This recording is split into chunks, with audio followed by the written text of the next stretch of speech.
মাত্র 20 টাকা খরচ করে টিস্যু পেপার দিয়ে ওয়াল হ্যাঙ্গিং বানিয়ে ফেললাম। ফার্স্টে একটা কার্টুনে স্টার শেপ ড্র করে আমি কেটে ফেলেছি। তারপরে কয়েকটা টিস্যু নিয়ে নিয়েছি। দেন একটা টিস্যুকে 4 ভাগ করে কেটে নিয়েছি। এটা ফুল কমপ্লিট করতে প্রায় আমার 1 ঘন্টার বেশি লেগেছে। তো আমি একটা পেন্সিলের সাহায্যে একটু হালকা করে মুড়িয়ে নিলাম। দেন গ্লু গান দিয়ে আস্তে করে বসিয়ে দিলাম। এভাবে অফ ক্যামেরায় পুরোটা আমি কভার করে নিয়েছি। এটা হ্যাং করার জন্য একটা রুশি কেটে নিয়ে পিছে গ্লু গান দিয়ে একটু কাগজ কেটে নিয়ে সুন্দর করে লাগিয়ে দিয়েছি। এইভাবে করে নিলে খোলার আর কোনো সম্ভাবনা নেই। দেন আমি আমার একটা পুরনো শ্যাডো প্যালেট নিয়ে নিয়েছি। এটা আমার দাদু মালয়েশিয়া থেকে এনে দিয়েছিল। ছোটতে আমি প্রচুর মেকআপ করতাম, আর এখন টিস্যু পেপারকেও মেকআপ করে ফেলছি। ফার্স্টে হোয়াইটই কিন্তু সুন্দর লাগছিল, কিন্তু পরে মনে হলো একটু পিন্টারেস্টে ভাইব দেওয়া যাক। দেন পিঙ্ক কালার দিয়ে পুরোটা কভার করে নিলাম। দেন এইটার ফাইনাল লুক। ফার্স্টে আমি ভাবছিলাম তো বাঁকা বাঁকা করে করেছি, এখন কেমন যে হবে।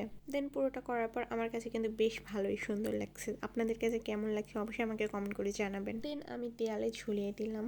একটা কেমন যেন লাগছে, আরও বানাইতে হবে। এই ক্যালেন্ডারের উপরে দিয়েও কিন্তু বেশ ভালো লাগছে। দেন আমি আবার পাকনামি করে বাবুই পাখির ওপরে আবার একটু দিয়ে দেখলাম। এটা পুরোটা কভার করতে আমার একটা স্টিক খরচ হয়েছে, সেটাই বললাম 20 টাকা খরচ হয়েছে।